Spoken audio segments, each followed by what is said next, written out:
आप देख रहे हैं इंडिया न्यूज का डिजिटल प्लेटफॉर्म। आपके साथ मैं Rachna Bansal. Film the Kerala story को लेकर पॉलिटिक्स भी खूब हो रही है और साथ ही साथ जो आम लोग हैं वो भी रिएक्शंस खूब दे रहे हैं।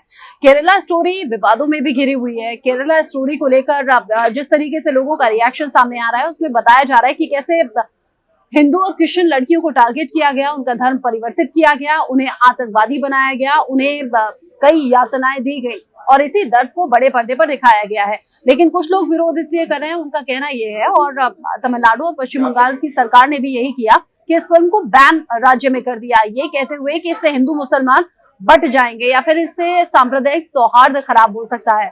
बस फिल्म के जो निर्माता निर्देशक हैं उन्होंने कोर्ट का रुख किया।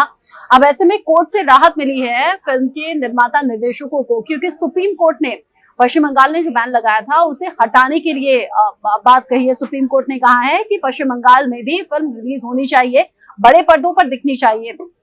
सुप्रीम कोर्ट ने हालांकि ये जरूर कहा है कि जो 32,000 लड़कियों के धर्म परिवर्तन की बात है वहां आप एक डिस्क्लेमर मूवी में लगाइए और ये बताइए, जिस तरह से हमने देखा भी है कई मूवीज ऐसी होती हैं जहां पर डिस्क्लेमर लगाया गया होता है और ये बताया जाता है कि कहानी काल्पनिक है, इसमें काल्पनिक किरदार हैं और इसे अगर कोई सत्य घटना पर आधारित होती है तो उसमें ये बताया जाता है कि सत्य घटना पर आधारित है। कहीं अगर कोई आंकड़े दिखाए जाते हैं तो वो रिसर्च के बाद दिखाए जाते हैं। इसीलिए सुप्रीम कोर्ट ने कहा है कि कोई विवाद ना बढ़े और साथ ही साथ सुप्रीम कोर्ट के जजेस ने ये भी कहा कि हम भी चाहेंगे इनफैक्ट कि इस फिल्म को देखें और देखने के बाद ही हम ये तय कर पाएंगे कि इस फिल्म में कहीं ऐसा वैसा कुछ है तो नहीं। लेकिन जब देश के बाकी हिस्सों में फिल्म रिलीज हो रही है और लोग इसे बढ़ चढ़ कर देख रहे हैं तो क्यों नहीं पश्चिम बंगाल में भी इस फिल्म को बड़े पर्दे पर दिखाया जाए। साथ ही साथ सुप्रीम कोर्ट ने यह कह दिया है पश्चिम बंगाल सरकार को कि फिल्म देखने जाने वाले लोगों की, साथ ही साथ जो सिनेमा थिएटर्स हैं उनकी सुरक्षा की पूरी जिम्मेदारी राज्य सरकार की होगी। अब 20 मई तक का वक्त दिया गया है फिल्म के निर्माता निर्देशकों को जो चेंजेस करने के लिए बोला गया है, यानी कि जो डिस्क्लेमर लगाने की बात सामने आई है उसमें 20 मई शाम तक का वक्त दिया गया है। जब निर्माता निर्देशक इस तरफ चेंजेस कर लेंगे तो फिर पश्चिम बंगाल में भी बड़े पर्दे पर अब ये फिल्म नजर आएगी। साथ ही साथ फिल्म की कमाई को लेकर जानकारी मैं आपको दे दूं। फिल्म जो कि करीब 40 करोड़ की लागत से बनी हुई थी और अब करीब 200 करोड़ के आसपास की कमाई कर चुकी है, 200 करोड़ के क्लब में शामिल हो रही है। जब किसी फिल्म को लेकर कोई कंट्रोवर्सी होती है या फिर कोई विवाद होता है, आपने अक्सर देखा होगा वो फिल्म कमाई के मामले में ऊपर चली जाती है। मुझे अभी याद आ रही है कश्मीर फाइल्स, उसने भी रिकॉर्ड तोड़ते हुए कमाई में इसी तरीके से खुद को बरकरार रखा था।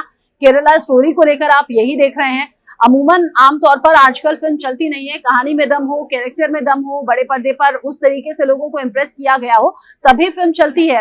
साथ ही साथ मुझे याद आ रही है पठान भी, पठान को लेकर भी बहुत सी कंट्रोवर्सी हुई थी लेकिन फिल्म 1000 करोड़ के क्लब में शामिल हो गई थी। कोरोना टाइम्स के बाद में बहुत कम फिल्में चलती हुई बड़े पर्दे पर नजर आती हैं। इसमें द केरला स्टोरी के जो स्टार कास्ट हैं, जो निर्माता निर्देशक हैं, वो बहुत ज्यादा खुश हैं और अभी तो सुप्रीम कोर्ट से राहत मिलने के बाद और भी ज्यादा राहत महसूस कर रहे हैं। अब पश्चिम बंगाल में भी फिल्म रिलीज हो रही है, बड़े पर्दों पर दिखाई जाएगी। हालांकि फिल्मों की तरह देखनी चाहिए, हो सकता है सत्य घटना पर आधारित हो सकता है कि उसमें कुछ चेंजेस किए गए हो, कुछ आंकड़ों में हेरफेर किया गया हो, मूवीज में ऐसा होता है। लेकिन मैं सिर्फ इतना कहूंगी, किसी भी फिल्म को बैन करना कोई सोल्यूशन होता नहीं है। जब किसी चीज पर बैन होता है तो इंसान कोई ना कोई जरिया देख ही लेता है उस तक पहुंचने का, उसे पाने का। ऐसा ही केरला स्टोरी के साथ भी हो रहा है। कई ऐसे लोग हैं जो मोबाइल के जरिए इस फिल्म को देख रहे हैं। पश्चिम बंगाल में भी इनफैक्ट ऐसा हो रहा है।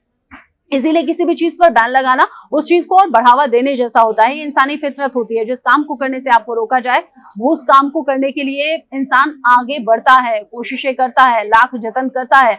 और मुझे लगता है 200 करोड़ के क्लब में अगर शामिल ये फिल्म होने वाली है तो इसके पीछे बहुत बड़ी वजह ये भी होगी। बाकी आपकी बुद्धि, आपका विवेक, आपकी समझ है, आपको कौन सी फिल्म देखनी है, कौन सी नहीं देखनी है, ये पूरी तरह से आप पर डिपेंड करता है।